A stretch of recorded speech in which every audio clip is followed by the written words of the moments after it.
सास बनने की ट्रेनिंग। सुधा के बेटे की शादी होने वाली थी और वो इतनी एक्साइटेड थी कि आज मैं ऊपर आसमान नीचे, आज मैं आगे जमाना है पीछे। अरे हाँ भाग्यवान, तू सबसे आगे ही है। लेकिन हुआ क्या है? सास बनने वाली हूँ मैं। अरे घर में एक नया सदस्य आ जाएगा, कितना अच्छा लगेगा ना। आप और राहुल तो ऑफिस चले जाते थे और मैं पागल की तरह घर में अकेली। अब तो मेरा साथ देने वाली आ रही है इस घर में। बहुत बहुत बहुत खुश हूँ मैं। ओहो ठीक है बेगम, लेकिन अपनी खुशी को लगाम लगा कर रखो। क्या पता कैसी आए, तुम्हारा साथ देने वाली आए या फिर ऐसी आ जाए जो तुम्हारी शक्ल देखना भी पसंद ना करती हो। ऐसा क्यों बोल रहे हैं जी? शुभ नहीं बोल सकते तो अशुभ तो ना बोले। अच्छा जल्दी से तैयार हो जाओ, चांदनी चौक जाना है शादी की शॉपिंग के लिए। हाँ हाँ, थोड़ी सुबह तो हो जाने दो, दुकानें बाजार खुल तो जाए। तुम सच में ना पागल हो गई हो बहू के आने की खुशी में। बेटा माँ की हरकतें देख रहा था। वो सारी बात फोन पर अपनी होने वाली बीवी राशि को बताता है। फिर पता है क्या हुआ? माँ ना सुबह 6 बजे ही पापा को चांदनी चौक जाने को कहने लगी। दूसरी तरफ राशि कहती है, अरे वाह, ये तो बहुत अच्छी बात है ना। सास इतना सोचने वाली मिल रही है, और क्या चाहिए। मैंने भी सोचा है मम्मी जी के साथ बहुत प्यार से रहूंगी, उनका ख्याल रखूंगी और प्यार करूंगी। राहुल भी खुश था।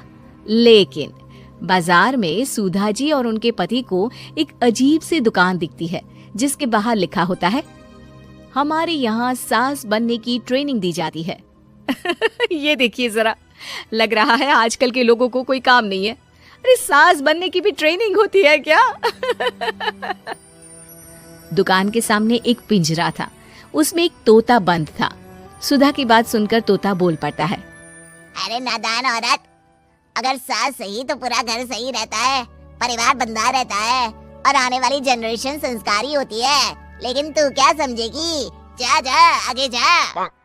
ओए, तोते बड़ा बोल रहा है, क्यों आगे जाऊं? मैं नहीं जा रही। देखा देखा, तेरे जैसी औरत को तो सास बनने की ट्रेनिंग लेनी ही चाहिए। निकाल 1000 रुपये और जान दर, नहीं तो पूरी जिंदगी रोती रहेगी। सुधा को तोते की बात में दम लगता है। ए जी, निकालो ना जरा 1000 रुपए। अरे पागल हो क्या? जानवर की बात में आ रही हो? किस पागल आदमी की सुन रही हो, जिसे ये भी नहीं पता कि तोता जानवर नहीं पक्षी होता है। चलो निकालो 1000 रुपये और अंदर जाकर सास के रूप में जीवन को सफल कर लो। हाँ जी, बात तो ये सही बोल रहा है। कहाँ मैं आपकी बात में आ रही हूँ? मैं तो अंदर जा रही हूँ, 1000 रुपये दीजिए। पति क्या करता, बीवी की आ गया सर आंखों पर। लेकिन जैसे ही सुधा अंदर जाती है, सामने कई औरतें पहले से ही बैठी होती हैं। मेरी पहली बहू के वक्त मैंने इतना नहीं सोचा था, और आज वो मेरे सर पर चढ़कर नाचती है। गुरुजी, कोई उपाय बताए। तभी गुरु की नजर सुधा पर पड़ती है और वो आंखें बंद कर लेता है। तू पहले भी मेरी दुकान के सामने से होकर गई थी ना, तब क्यों नहीं आई? औरत जो कि गुरु के साथ मिली हुई थी। महाराज, तब पता नहीं था कि सच में सास बनने की भी ट्रेनिंग लेनी होती है। लगा था घर में कोई सदस्य आ रहा है जो सारा दिन मेरे साथ रहेगी, लेकिन ऐसा तो कुछ भी नहीं हुआ गुरुजी। चल फिर पैकेज लेकर 20,000 वाला कल से आ जाना। जी महाराज, गुरुजी की जय हो। वो औरत भी सुधा को देखती है और कहती है, सही जगह आई हो बहन। 10-20 हजार का मुंह नहीं देखना भाई, बस घर बस जाए तो सोचो गंगा नहा ली। बहुत कमा लेंगे अगर परिवार एक रहा, नहीं तो बुढ़ापा वृद्धाश्रम में बिताओ। सुधा डर जाती है। वो गुरु के पास जाती है और उन्हें पैसे देती है।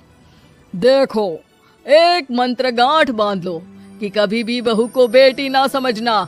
जितना दबाकर पहले दिन से रखोगी, धीरे धीरे प्यार दोगी तो मान रखेगी, नहीं तो। नाजी ना गुरुजी, समझ गई। अरे भला हो भगवान का जो आपसे मिला दिया, नहीं तो मैं। हाँ, आगे बढ़ते जाए, पीछे और भी लोग हैं, सबको मौका दे। सुधा घर आ जाती है।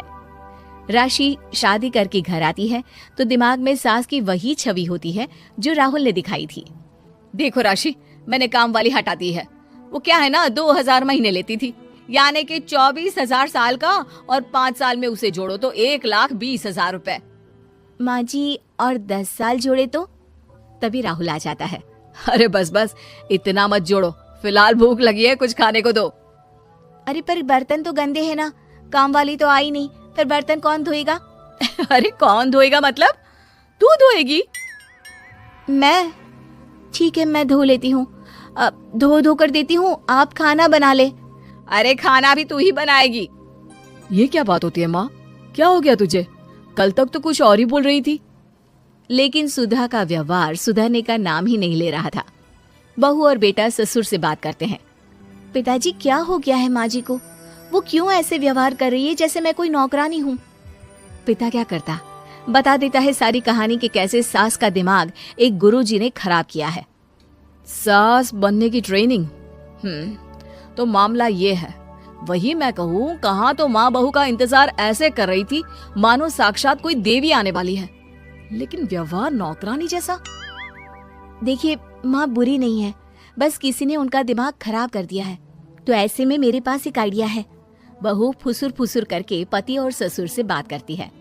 अगले दिन बहू सास के सामने कहती है, अच्छा मैं जा रही हूँ, मेरी क्लास है। ये बोलकर बहू निकल जाती है। ये कौन सी क्लास करने जा रही है? पढ़ाई तो खत्म हो गई थी इसकी। अरे माँ, दरअसल वो ये सोचकर आई थी कि तुम माँ जैसी होगी, लेकिन यहाँ तुम तो तुर्रम खां बन गई हो। तो वो किसी बहू बनने की ट्रेनिंग वाली क्लास में गई है। ये बोलकर बेटा बाप की ओर देखता है और आंख मार देता है।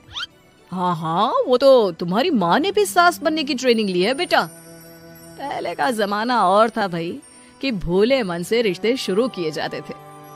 अब तो नई लड़की घर आते ही नौकरानी हटा देते हैं। बताओ, पिछले 25 साल से वो नौकरानी काम कर रही थी, तब तो कोई हिसाब किताब नहीं हुआ। अरे पापा, आप भी माँ को बोल रहे हैं?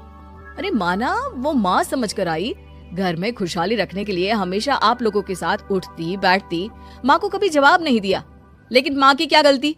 अरे दादी ने भी तो ऐसा ही किया होगा ना माँ के साथ, तभी तो माँ अपनी बहू के साथ ऐसा कर रही है।